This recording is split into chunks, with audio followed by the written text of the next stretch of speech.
Ahora, hermanos, vamos a compartir el texto de hoy, comenzando el capítulo 4 en la primera carta de Juan. Y este texto es, como dice en el minuto bíblico, muchas veces mal interpretado. Vamos a leer. Dice, amados, no creáis a todo espíritu, sino probad los espíritus si son de Dios, porque muchos falsos profetas han salido por el mundo. ¿Cómo hacemos eso de probar los espíritus? Hay que probar los espíritus. ¿De qué estará hablando?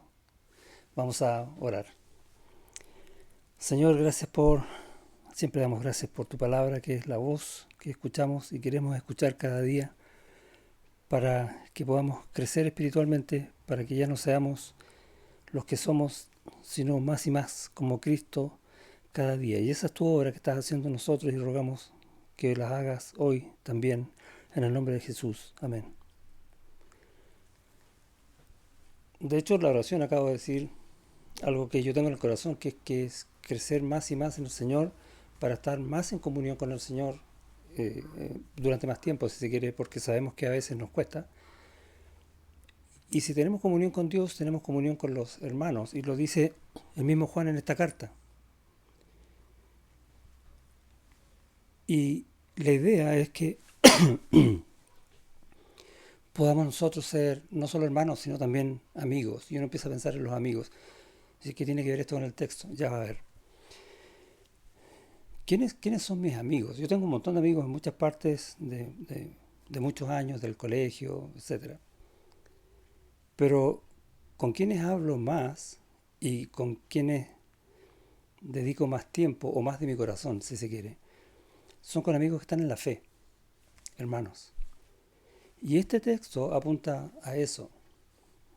Voy a explicar lo del versículo 1, pero lo que yo veo en este texto a modo de devocional es lo siguiente, que el Señor ha puesto en nosotros su espíritu para que vivamos por el espíritu en Él. Y en el versículo 6, el último, dice, de hoy, dice, nosotros somos de Dios, el que conoce a Dios nos oye. ¿Quién es el que conoce a Dios?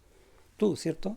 Por lo tanto, vas a querer compartir conmigo, vas a querer a lo mejor contarme tus cosas o escuchar de mí mis cosas porque estamos en un mismo sentir. El que no es de Dios no nos oye, y ese es el que está en el mundo. No va a entender cosas que hay en nuestro corazón que no se las vamos a poder decir porque es imposible que las entienda como las vivimos nosotros, por muy amigo que sea. En esto conocemos el espíritu de verdad y el espíritu de error. Y está hablando de un tema netamente espiritual que de alguna manera, dice Juan, debería movernos a que nuestra vida debe explayarse, debe completarse, debe estar llena de gozo siempre porque estamos en Cristo, pero en la práctica lo hacemos generalmente con los hermanos de la iglesia. Allá tiene que apuntar, y eso es una evidencia entonces de que nosotros estamos en el Señor y que nuestro espíritu es el Espíritu Santo que mora en nosotros. Esa es como la conclusión. Voy a partir al revés. ¿Por qué? Porque el mundo se preocupa de lo suyo. ¿Y qué es lo suyo? Y bueno, podríamos decir teológicamente, ¿no? Que el pecado, la mentira. Pero en la práctica, ¿qué vemos nosotros? Lo que les interesa en el minuto, lo que está de moda. Y lo que está de moda este año no es lo mismo que estaba de moda 30 años atrás. Y 30 años más va a ser otra cosa. Y van a cambiar lo que hoy día para ellos es blanco, mañana va a ser negro, etcétera. Porque el mundo solo piensa en sí mismo y en lo que le gusta en el momento. Y nosotros no podemos tener comunión con eso. Entonces, cuando estamos enfrentados a ese tipo de cosas, nosotros vamos a decir, no, esto no va conmigo, no puede. Y eso es lo que está hablando el texto. Que tenemos que probar los espíritus. ¿De qué espíritu está hablando?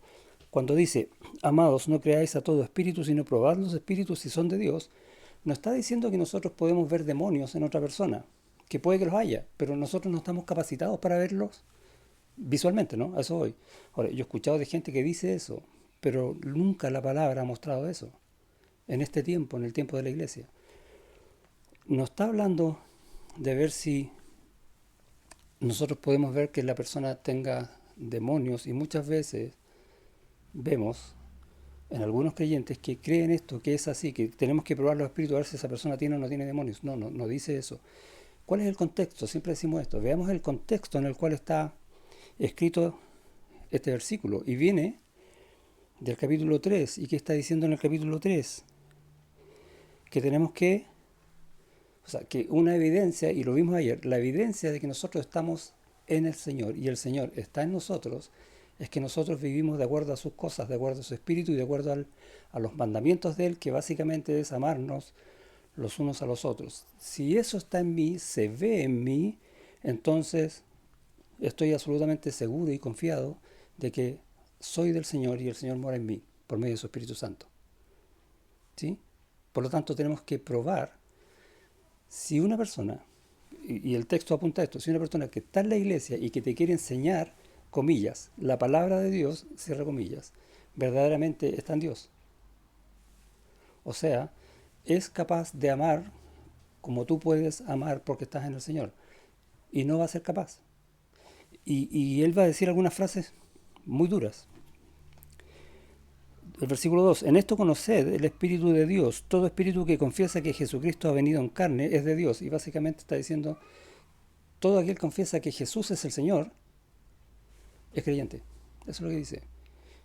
Y el que no se atreve a decirlo, no lo es. O sea, no es que yo esté diciendo, mira, Jesús es el Señor y soy creyente, porque muchos pueden mentir con eso, sino que como yo lo único que tengo en mi corazón es al Señor, primeramente, voy a querer hablar de sus cosas y compartir de esas y cómo obra mi vida y nos contamos mutuamente testimonios, etcétera.